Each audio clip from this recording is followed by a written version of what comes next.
शुरुआत एक साधारण सवाल से करते हैं जो हम सब सोचते हैं। जब हम बाजार से मान लीजिए दूध, घी या जूस खरीदते हैं तो पैकेट पर बड़े-बड़े अक्षरों में शुद्ध लिखा होता है। पर इसका असली मतलब क्या है? ये एक बहुत दिलचस्प सवाल है, क्योंकि यहीं पे हमारी रोजमर्रा की भाषा और विज्ञान की भाषा में एक बड़ा अंतर आ जाता है। आम इंसान के लिए शुद्ध का मतलब है बिना मिलावट के। हाँ, बिल्कुल। लेकिन किसी वैज्ञानिक के लिए ये सारी चीजें, चाहे वो दूध हो या घी, असल में मिश्रण है, शुद्ध पदार्थ नहीं। एक मिनट, दूध शुद्ध क्यों नहीं है? उसमें तो बस दूध ही होता है। ये थोड़ा अजीब नहीं लगता? हाँ, अजीब लग सकता है, पर विज्ञान की नज़र से दूध असल में पानी, वसा मतलब फैट, प्रोटीन और दूसरी कई चीज़ों का एक जटिल मिश्रण है। अच्छा। वैज्ञानिक भाषा में शुद्ध पदार्थ उसे कहते हैं जिसके हर एक कण की रासायनिक बनावट मतलब केमिकल नेचर बिल्कुल एक जैसा हो। ओके, मतलब एक ही तरह के कण। हाँ, सिर्फ एक ही तरह के कण। अच्छा, तो ये परिभाषा ही अलग है। तो चलिए आज इसी उलझन को सुलझाते हैं। हमारे पास जो स्रोत है उनकी मदद से हम ये समझेंगे कि हमारे आसपास के पदार्थ असल में क्या है। क्या वे वैज्ञानिक रूप से शुद्ध है या फिर मिश्रण? और अगर मिश्रण है तो उनकी दुनिया कितनी अलग अलग तरह की है। हाँ, और हम विलयन, निलंबन और कोलाइड जैसे शब्दों के पीछे छिपे राज को भी जानेंगे। तो अगर दूध, हवा, मिट्टी ये सब मिश्रण है तो फिर मिश्रण की एक पक्की परिभाषा क्या हुई? मिश्रण का मतलब है जब दो या दो से ज्यादा शुद्ध पदार्थ किसी भी अनुपात में आपस में मिल जाएं, लेकिन रासायनिक रूप से जुड़े नहीं। मतलब फिजिकली साथ हैं, केमिकली नहीं। बिल्कुल। और सबसे खास बात यह है कि मिश्रण के घटकों को भौतिक तरीकों से मतलब फिजिकल प्रोसेस से अलग किया जा सकता है।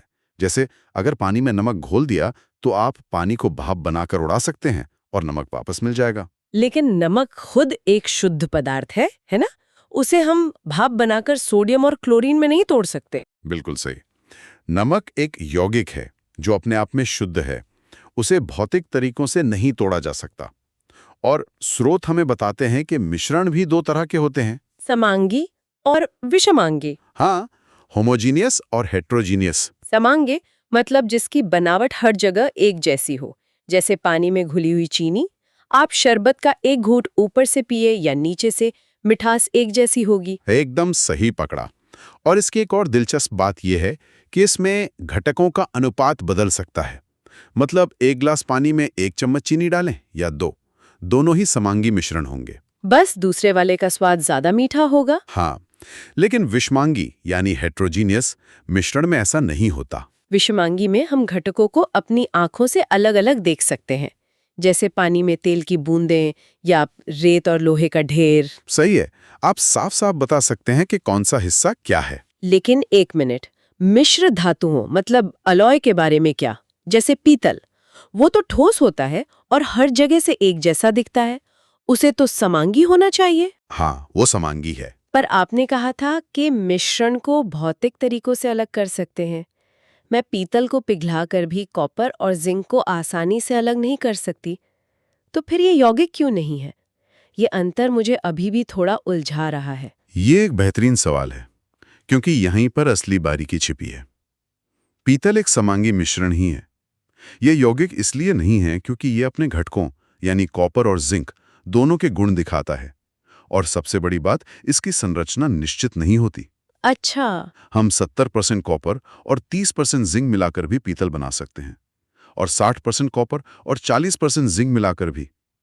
यौगिक में जैसे पानी H2O अनुपात हमेशा फिक्स रहता है। समझी। तो अनुपात फिक्स नहीं है, इसलिए मिश्रण है। चलिए, अब मिश्रणों की दुनिया में और गहरे उतरते हैं। स्रोत में एक प्रयोग का जिक्र है जहां 3 अलग-अलग बीकर में पानी लेकर एक में कॉपर सल्फेट, दूसरे में चॉक पाउडर और तीसरे में दूध मिलाया जाता है। हाँ, और यहीं से हमें मिश्रण के 3 मुख्य प्रकारों का पता चलता है: विलयन, निलंबन और कोलाइड। और ये सारा खेल बेसिकली कणों के आकार का है। तो पहला है विलयन यानी सॉल्यूशन। हाँ, जैसे पानी में कॉपर सल्फेट या नमक का घोल। ये एक सच्चा समांगी मिश्रण है। और इसके कण इतने ज्यादा छोटे होते हैं, 1 नैनोमीटर से भी कम, कि हम उन्हें देख नहीं सकते। तो क्या इसी वजह से जब हम एक ग्लास साफ नमक वाले पानी में से टॉर्च की रोशनी गुजारते हैं तो हमें रोशनी का रास्ता नहीं दिखता? ठीक यही वजह है। प्रकाश की किरणें उन कणों से टकराती ही नहीं, उनके बगल से निकल जाती हैं। ये कण इतने अच्छे से घुल जाते हैं कि न तो उन्हें छाना जा सकता है और न ही वे कभी नीचे बैठते हैं। मतलब विलयन पूरी तरह से स्थिर होता है। चलिए इसे ऐसे समझते हैं जैसे हम नींबू पानी बना रहे हैं। तो पानी हो गया हमारा विलायक यानी सॉल्वेंट, है ना? बिल्कुल। और चीनी जो हम घोल रहे हैं वो है विले यानी सिल्यूट। अब आप 1 चम्मच चीनी घोलती हैं, वो आसानी से घुल जाती है। ये एक असंतृप्त विलयन है। अनसैचुरेटेड। हाँ, आप घोलते जाते हैं और एक समय आता है जब चीनी नीचे बैठने लगती है और घुलना बंद कर देती है। बस, अब आपका विलयन संतृप्त हो गया है, सैचुरेटेड। और अगर हम इसे गर्म कर दें तो? मेरी माँ हमेशा कहती थी कि चाशनी बनाने के लिए पानी गर्म करना पड़ता है, तभी ज्यादा चीनी घुलती है। आपकी माँ बिल्कुल सही थी। तापमान बढ़ाने पर ज्यादातर चीजों की घुलनशीलता मतलब सॉल्युबिलिटी बढ़ जाती है। ठीक है, तो विलयन वो है जहाँ सब कुछ परफेक्टली घुल जाता है। लेकिन तब क्या होता है जब चीजें घुलती नहीं? जैसे पानी में आटा मिलाना, वो तो बस तैरता रहता है और पानी को धुंधला कर देता है। उसे हम कहेंगे निलंबन यानी सस्पेंशन। अच्छा। ये एक विषमांगी मिश्रण है जिसमें ठोस के कण द्रव में घुलते नहीं बल्कि बस फैले रहते हैं। इसके कण विलयन के कणों से बहुत बड़े होते हैं, इसलिए हम उन्हें आसानी से देख सकते हैं। और अगर उसे थोड़ी देर छोड़ दें तो सारा आटा नीचे बैठ जाएगा। मतलब ये अस्थिर होता है। सही पकड़ा। और क्योंकि कण बड़े हैं, इन्हें फिल्टर पेपर से छानकर अलग किया जा सकता है। अब आता है तीसरा और सबसे अनोखा प्रकार, कोलॉइड। दूध इसका सबसे अच्छा उदाहरण है। ये दिखने में तो विलयन जैसा ही लगता है, समांगी और स्थिर। हाँ, दूध को रखने पर ऐसा तो नहीं होता ना कि पानी ऊपर और क्रीम नीचे बैठ जाए। यहीं तो मैं भी उलझ गई थी। तो फिर ये विलयन क्यों नहीं है? क्योंकि असल में ये एक विषमांगी मिश्रण है।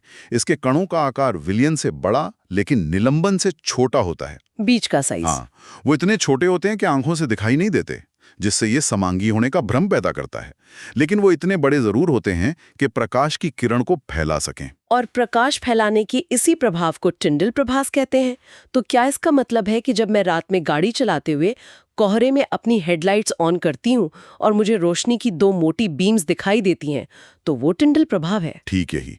कोहरा हवा में पानी की छोटी छोटी बूंदों का एक कोलॉइड है और आपकी हेडलाइट्स की रोशनी उन बूंदों से टकराकर बिखर जाती है, जिससे आपको वो पूरा रास्ता रोशन दिखता है। अरे वाह!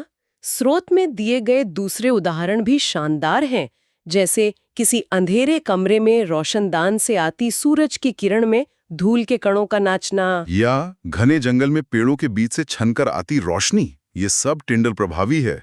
तो दूध एक कोलॉइड है और दूध के कणों को हम छान नहीं सकते। तो फिर क्रीम कैसे अलग होती है? उन्हें अपकेंद्रण मतलब सेंट्रीफ्यूगेशन नाम की एक खास तकनीक से अलग करते हैं। आपने डेयरी में बड़ी बड़ी मशीनें देखी होंगी जो दूध को बहुत तेजी से गोल गोल घुमाती हैं। हाँ, देखी है। इस प्रक्रिया में भारी कण बाहर की तरफ धकेल दिए जाते हैं और हल्के कण बीच में रह जाते हैं। इसी तरह क्रीम जो हल्की होती है दूध से अलग हो जाती है। अच्छा, तो पदार्थों के इन प्रकारों से आगे बढ़कर अब परिवर्तनों की बात करते हैं। स्रोत में भौतिक और रासायनिक परिवर्तनों के बीच एक साफ अंतर बताया गया है। बिल्कुल। भौतिक परिवर्तन मतलब फिजिकल चेंज में पदार्थ की शक्लो सूरत तो बदल सकती है, लेकिन उसकी रासायनिक पहचान वही रहती है। कोई नया पदार्थ नहीं बनता। वो रहता तो कागज ही है, या पानी का बर्फ बनना और फिर भाप बनना। तीनों दिखने में अलग है, पर रासायनिक रूप से तीनों H2O ही है। एकदम सही। और रासायनिक परिवर्तन में एक पूरी तरह से नया पदार्थ बन जाता है, जिसके गुण पहले वाले से बिल्कुल अलग होते हैं। जैसे लोहे में जंग लगना। जंग एक नया पदार्थ है, आयरन ऑक्साइड, जो न तो लोहा है और न ही ऑक्सीजन। सही। या फिर भोजन का पकना। आप कच्ची सब्जी और पकी हुई सब्जी को वापस बदल नहीं सकते, क्योंकि पकने की प्रक्रिया में नए रासायनिक यौगिक बन गए हैं। स्रोत में मोमबत्ती का एक उदाहरण है जो मुझे बहुत दिलचस्प लगा। उसमें दोनों परिवर्तन एक साथ होते हैं। हाँ, ये एक बहुत बेहतरीन उदाहरण है। मोम का पिघलकर नीचे गिरना सिर्फ अवस्था बदल रहा है, मतलब वो भौतिक परिवर्तन है। लेकिन लौ का जलना, जिससे रोशनी, गर्मी और धुआं बन रहा है, वो एक पूरी तरह से नई चीज बना रहा है, तो वो रासायनिक परिवर्तन है। मैंने कभी इस तरह सोचा ही नहीं था। बिल्कुल। पिघला हुआ मोम ठंडा होके वापस ठोस मोम बन सकता है, पर जले हुए धागे और धुएं से आप वापस मोम नहीं बना सकते। तो घूम फिरकर हम फिर से शुद्ध पदार्थ पर आ गए। स्रोत कहता है कि शुद्ध पदार्थ भी 2 तरह के होते हैं, तत्व और यौगिक। हाँ, एलिमेंट्स एंड कंपाउंड्स। तो ये तत्व क्या है जिन्हें हम पदार्थ का सबसे मूल रूप कहते हैं? तत्व पदार्थ का वो सबसे बुनियादी रूप है जिसे किसी भी रासायनिक प्रक्रिया से और ज्यादा सरल पदार्थों में नहीं तोड़ा जा सकता। हमारी दुनिया में मौजूद हर चीज इन्हीं 118 ज्ञात तत्वों से मिलकर बनी है। और इन्हें हम 3 मुख्य श्रेणियों में बांटते हैं: धातु, अधातु और उपधातु, मेटल्स, नॉन मेटल्स और मेटलॉइड्स। जी, धातुओं की अपनी खास चमक होती है, वे ऊष्मा और बिजली के अच्छे सुचालक होते हैं। और उनकी एक और खास बात है, आघातवर्धिता और तन्यता। आघातवर्धिता मतलब मैलिएबिलिटी। आप उन्हें हथौड़े से पीट पीट कर पतली चादर बना सकते हैं, जैसे मिठाई पर लगा चांदी का वर्क। सही। और तन्यता यानी डक्टिलिटी, मतलब उन्हें खींचकर पतले तार भी बना सकते हैं, जैसे बिजली के तार। और अधातु इनके बिल्कुल विपरीत होते हैं, न चमक न सुचालकता, जैसे कोयला मतलब कार्बन। हाँ, और उपधातु वे हैं जिनमें दोनों के थोड़े थोड़े गुण होते हैं, जैसे सिलिकॉन जो हमारे कंप्यूटर चिप्स की जान है। तो अगर तत्व बिल्डिंग ब्लॉक्स की ईंटें हैं, तो यौगिक उन ईंटों से बनी दीवार हुए। बहुत अच्छा उदाहरण है। यौगिक वह पदार्थ है जो 2 या 2 से अधिक तत्वों के एक, और ये बहुत जरूरी है, एक निश्चित अनुपात में रासायनिक रूप से जुड़ने से बनता है। ये 2 बातें, निश्चित अनुपात और रासायनिक जुड़ाव, इसे मिश्रण से पूरी तरह से अलग करती हैं। बिल्कुल, मिश्रण में आप चीजें किसी भी अनुपात में मिला सकते हैं, पर यौगिक में नहीं। पानी हमेशा हाइड्रोजन के 2 और ऑक्सीजन के 1 परमाणु से ही बनेगा। शोध में लोहे और सल्फर का एक प्रयोग है जो इस बात को बहुत अच्छे से समझाता है। हाँ, वो प्रयोग कमाल का है। सोचिए, आपने एक कटोरी में लोहे का बुरादा और पीले रंग का सल्फर पाउडर मिला दिया। ये एक विषमांगी मिश्रण है। ठीक है। आप एक चुंबक उसके पास ले जाएंगे तो सारा लोहा चुंबक से चिपक जाएगा और सल्फर पीछे छूट जाएगा। दोनों ने अपने अपने गुण नहीं खोए हैं। ठीक है, ये तो सीधा साधा मिश्रण है। बिल्कुल, लेकिन अब आप इस मिश्रण को एक परख नली में डालकर तेजी से गर्म करते हैं। आप देखेंगे कि मिश्रण लाल गर्म हो जाएगा और एक रासायनिक प्रतिक्रिया होगी। एक केमिकल रिएक्शन। हाँ, ठंडा होने पर आपको एक नया काला ठोस पदार्थ मिलेगा। यह है आयरन सल्फाइड, एक यौगिक। और अब अगर मैं इसके पास चुंबक ले जाऊं तो? कुछ नहीं होगा। यह नया पदार्थ चुंबक की तरफ बिल्कुल आकर्षित नहीं होगा। इसके गुण ना तो लोहे जैसे हैं और ना ही सल्फर जैसे। ये एक पूरी तरह से नई पहचान वाला पदार्थ है। वाह, यही एक यौगिक और मिश्रण के बीच का सबसे बड़ा अंतर है। तो हमने अपनी चर्चा एक साधारण से दिखने वाले शुद्ध घी के सवाल से शुरू की थी, और हम तत्वों, यौगिकों और घने जंगल में दिखने वाले टिंडल प्रभाव तक पहुंच गए। ऐसा लगता है कि विज्ञान की नज़र से देखने पर दुनिया बहुत ज्यादा मिश्रित और जटिल है। ये सच है, और इन वर्गीकरणों को समझना हमें अपने आसपास की दुनिया को बेहतर ढंग से समझने में मदद करता है। जिस हवा में हम सांस लेते हैं वो एक विलयन है, जो दूध हम पीते हैं वो एक कोलाइड है, और जिस लोहे से हमारा घर बनता है वो एक तत्व है। सब कुछ आपस में जुड़ा हुआ है। हाँ। आज की इस गहरी पड़ताल से एक आखिरी विचार ये उठता है। हमने बात की कि गर्म करने पर संतृप्त घोल में और चीनी घोली जा सकती है।